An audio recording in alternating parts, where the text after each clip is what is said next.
Shiv sir, असल में जो स्थिति हम नोटा की मौजूदा समय में देख पा रहे हैं, इसको लेके किन किन चीजों को इंगित करते हुए आपने कोर्ट में याचिका दायर की, क्या क्या क्वेश्चंस आपने रेज किए हैं सर? पहले तुम ये मेरे व्यूअर्स को समझाइए। घनश्याम जी, मुझे 2 मिनट का टाइम दीजिएगा। ठीक से 2 मिनट दिया मैंने आपको। इस वजह से हम लोग दुनिया की सबसे बड़ी डेमोक्रेसी बन चुके हैं।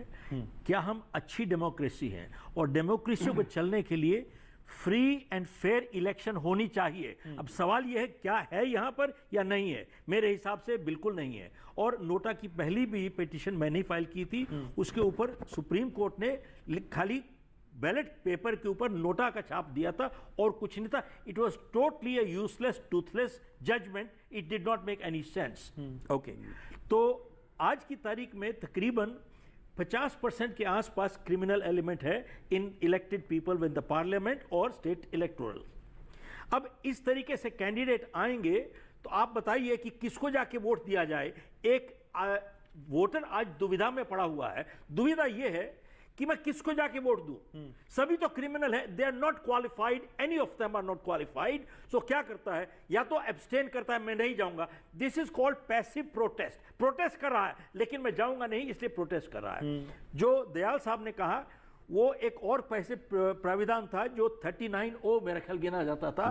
पहले जाके अपनी वोट रद्द करते थे। नोटा कुछ और चीज है। तो मैं वो कहता है कि मैं नहीं जाऊंगा, इसे वे ऑफ पैसिव प्रोटेस्ट। और अगर नहीं वोट करने जाता तो अच्छा नागरिक नहीं है। वो दुविधा में फंस गया। अब जाएगा तो किसको वोट करेगा जाके? या तो अपनी जात पे ठप्पा लगा देता है या उनसे सबसे कमजोर जो क्रिमिनल है उसको जिता देता है साहब। अब देखिए, सबसे कमजोर क्रिमिनल जीत गया, अब उसके पास पावर आ गई, अब वही सबसे बड़ा क्रिमिनल बन गया। Is this democracy? क्या आप चाहते थे उसको जिताना? क्या डज इट रिप्रेजेंट यू? इसको डेमोक्रेसी कहा जाता है? ये तो सबसे बड़ा खिलवाड़ है। तो मैंने कहा है कि नोटा को it should be treated as a candidate. और अगर नोटा जीतता है, this is called active protest. आप प्रोटेस्ट करेंगे, एक्टिवली करेंगे जाके। अगर नोटा जीतता है तो उस हालत में जितने कैंडिडेट उस कॉन्स्टिट्यूएंसी से हैं, उस एक इलेक्शन के लिए डिस्क्वालीफाइड कर दिया जाए उनको। अब इसका क्या होगा? इसका महत्व क्या है? You will have to have another election within 30 days. आपने ये नए अच्छे कैंडिडेट्स आने के लिए रास्ता खोल देगा। नंबर 1, आज की तारीख में पैसा और सर, फिर दोबारा अच्छे आएंगे ये कैसे पता चलेगा सर? नहीं, मुझे वो फॉर्मूला भी समझाते चलिए ना। दोबारा कैसे अच्छे आएंगे ये भी बताइए। कंप्लीट करता हूं। वही कंप्लीट करने दीजिए। आज मनी और muscles plays a role for fighting elections. इस तरीके से अच्छे आदमियों के लिए आने का रास्ता खुल जाएगा, नंबर 1। और दूसरा, ये पॉलिटिकल पार्टीज को मजबूर करेगा साहब कि आपको अच्छे कैंडिडेट डालने पड़ेंगे, क्योंकि उनको मालूम है ये रिजेक्ट हो जाएगा। आज उनको मालूम है कि रिजेक्ट हो ही नहीं सकता। और सारी जितने जो वोटर्स हैं, वोटर को मालूम है ये कैंडिडेट क्रिमिनल है, लेकिन फिर भी उसको खड़ा कर देते हैं साहब, जान के इसका जीतने का चांस है इसलिए खड़ा कर दो। वोटर नहीं चाहती है लेकिन उनके पास विकल्प ही नहीं है। तो इस तरीके से it will force the political parties to feel good candidates, ताकि वो अच्छे लोग आए। और इसी तरीके से ही आपकी डेमोक्रेसी आगे बढ़ेगी। वरना ये डेमोक्रेसी कुछ नहीं है, ये डेमोक्रेसी पर खिलवाड़ है। और जो आप कह रहे थे कि इनको 10-15 साल 20 साल लग गए, साहब 25-25 साल एक एक केस को लग जाता है। कोई जल्दीबाजी नहीं कर रहा है। 75-75 साल के बाद आज ये ऐसी चीज, ये तो 50 साल पहले निकल जानी चाहिए थी।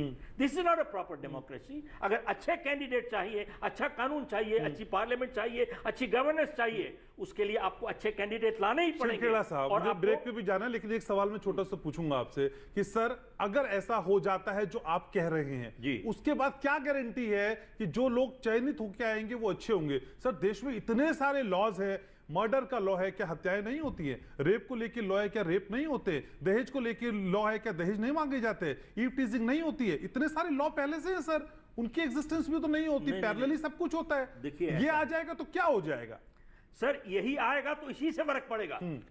ऐसा है, आप जो कह रहे हो ना कि चरस गांजा आज नहीं पीता, इलीगल है, तो इसको लीगल कर दिया जाए। आपके तो मतलब इस तरीके से ये है, किसी को गलत काम कर रहा है, चोरी इलीगल कर दिया, चोरी लीगलाइज कर दिया जाए, गुंडागर्दी अपहरण लीगलाइज कर दिया जाए। It is that's not the case. But ये this will prevent people from coming into जो गलत एलिमेंट है, क्रिमिनल एलिमेंट है, उसकी साहब हिम्मत खत्म हो जाएगी, टूटेगी, पॉलिटिकल पार्टीज की हिम्मत टूटेगी, और जो नागरिक है उसकी हिम्मत डबल से बढ़ेगी। यही एक आंदोलन इस देश में खड़ा हो जाए। आप देखिए कैसे कैंडिडेट रिजेक्ट होते हैं, उसके बाद खड़े आएंगे, किस तरीके से आपकी पार्लियामेंट कैसे बनती है। ठीक है, तो एक स्ट्रॉन्ग मैसेज कम से कम नोटा के जरिए जाएगा, ये चर्चा में अभी तक निकल के आया। एक छोटे से ब्रेक के लिए मैं यहां रुक रहा हूं, लेकिन ब्रेक के उस पार अहम चर्चा, अगर मौजूदा विकल्पों में नोटा जीत जाता है, अभी की स्थिति जो है, अगर नोटा उसमें जीत जाता है तो फिर क्या स्थिति होती है? अगर 99% एक तरफ और 1% एक तरफ, तो भी क्या